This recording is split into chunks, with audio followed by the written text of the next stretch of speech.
Kita ulang kembali sejumlah berita pilihan dari Bali.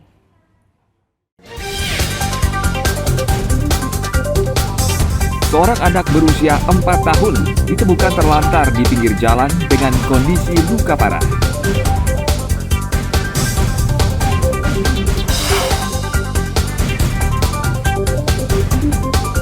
Satu orang ditetapkan sebagai tersangka dalam kasus perkelahian maut di Desa Pegayaman Buleleng.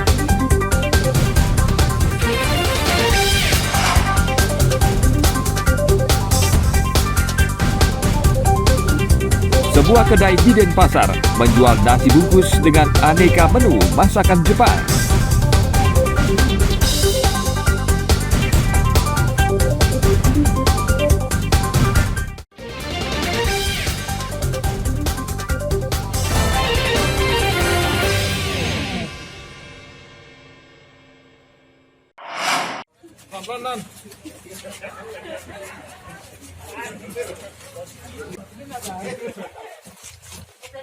Polisi mengungkap kasus perkelahian maut di Desa Pegayaman, Sukasada, Buleleng. Satu orang ditetapkan sebagai tersangka dalam perkelahian yang menyebabkan 2 orang tewas. Tersangka Nuul Makmun ditahan polisi setelah mengakui terlibat dalam perkelahian maut 3 Juli lalu. Makmun bersama rekannya Edi Salman berkelahi dengan warga lain bernama Ketut Fauzi. Dalam perkelahian dengan menggunakan parang itu, Edi Salman dan Ketut Fauzi tewas dengan luka parah di tubuh. Usai perkelahian, tersangka dan seorang temannya sempat bersembunyi di hutan selama 5 hari. Sehari sebelumnya kita gerebek, setelah ada pencurian kita gerebek, di kepalanya masih nyangkut peluru. Kemudian peluru itu ditunjukinlah ke Fauji. Mereka komplain, kamu adalah mata-matanya polisi, dikatakan si Faujinya. Karena mungkin Fauji menginginkan desa kembali aman dan kondusif, segeralah berubah seiring dengan perkembangan zaman. Namun anak-anak kita, adik-adik kita ini mungkin tidak merespon bagus, belum sadar. Jadi bekas peluru di kepalanya masih ada sih, Nuul. Ada keluarga dari salah satu tersangka yang ikut menyembunyikan gitu, Tidak ada. Ikut mengantarkan makanan maksudnya. Oh. Apa bisa diproses hukum atau gimana? Itu masih kita pelajarin nanti. Karena itu baru informasi, kita akan coba pendalami lagi. Bahkan terjadi seperti ini. Oh gitu. Tapi dari rumah udah bawa senjata? Enggak, saya dikasih di jalan. Sama bilang ngapain? Bilang ada perhitungan aja. oh gitu. Terus Bapak ngapain Fauzi? Dia apain dia? Sampai Saya meninggal. nebas 2 kali. Bagian apanya? Nggak tahu, paling bagian sini. Bapak langsung kabur kemana waktu itu? Tajam. Ke timur di Silangjana? Enggak. Di timurnya TKP itu kan ada kayak lembah itu, Pak. Oh. Ada kebun cengkeh, harinya ke timur. Pakungnya. Polisi menyita 3 buah parang dan tas berisi batu yang dibawa Ketut Fauzi. Tersangka dijerat pasal 170 KUHP tentang kekerasan terhadap orang dengan ancaman pidana 12 tahun penjara. Tim Liputan melaporkan dari Buleleng.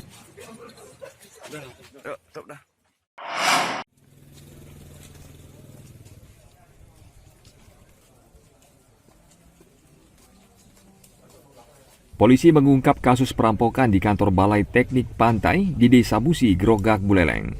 Keempat tersangka dibekuk saat sedang berada di sebuah hotel di kawasan Kuta Utara, Badung. 4 tersangka ditembak karena berusaha kabur saat hendak ditangkap. Polisi menyita berangkas, sejumlah barang berharga, dan uang tunai jutaan rupiah hasil kejahatan.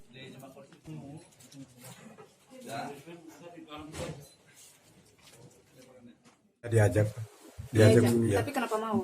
Ini kan melanggar hukum. Ya karena ingin cari uang buat pulang lebaran. Ini baru pertama kali beraksi Ya di Bali. di Bali. Sebelumnya Bali pernah? banyak. di luar Bali juga belum pernah. Oh baru pertama kali ikut ya? Bang, itu penyekapannya berapa lama? Berapa menit gitu?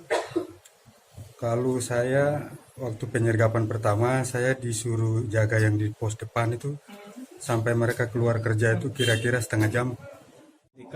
Diketahui para pelaku berada di wilayah Kuta Utara, kemudian Kanit Reskrim berkoordinasi dengan Reskrim Polresta untuk minta bantuan melakukan penangkapan. Jadi dari hasil koordinasi itu bisa kita amankan dari 6 pelaku, ya, kita amankan 4, kemudian yang 2 masih DPO. Ya, Modusnya gimana Anda? Modus operandi dari pelaku yang DPO ini melakukan pemetaan terhadap sasaran, kemudian security yang ada di pos jaga itu disekap, diikat dengan tali rapia dan dilakban, dan pelaku yang lain langsung menuju ke tempat penyimpanan berangkas. Dua orang yang diduga terlibat perampokan masih diburu petugas. Tersangka dijerat pasal 365 KUHP tentang tindak pidana pencurian disertai kekerasan dengan ancaman pidana 12 tahun penjara. Tim Liputan melaporkan dari Buleleng. Pada hari ini, sesuai dengan selaku jasa eksekutor. Kejaksaan Negeri Jembrana memusnahkan berbagai jenis barang bukti yang telah berkekuatan hukum tetap hari Rabu kemarin. Barang bukti yang dimusnahkan antara lain 34 gram sabu-sabu hingga 1.931 butir pil koplo. Sabu-sabu dan pil koplo dimusnahkan dengan cara diblender dan dicampur air. Barang bukti lainnya seperti uang palsu dan jaring ikan curian dibakar dalam tong besar. Ini merupakan barang bukti dari tahun 2022, dari Januari sampai saat ini. Yang sudah ingkrah saja yang kami musnahkan.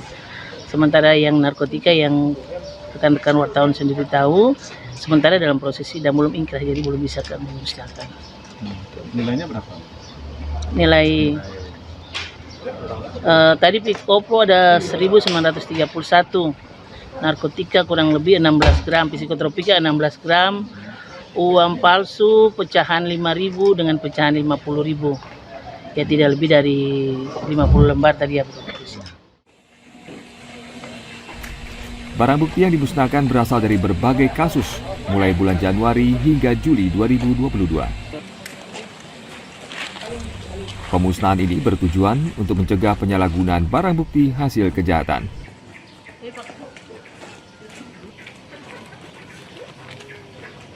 Tim Liputan melaporkan dari Jembrana.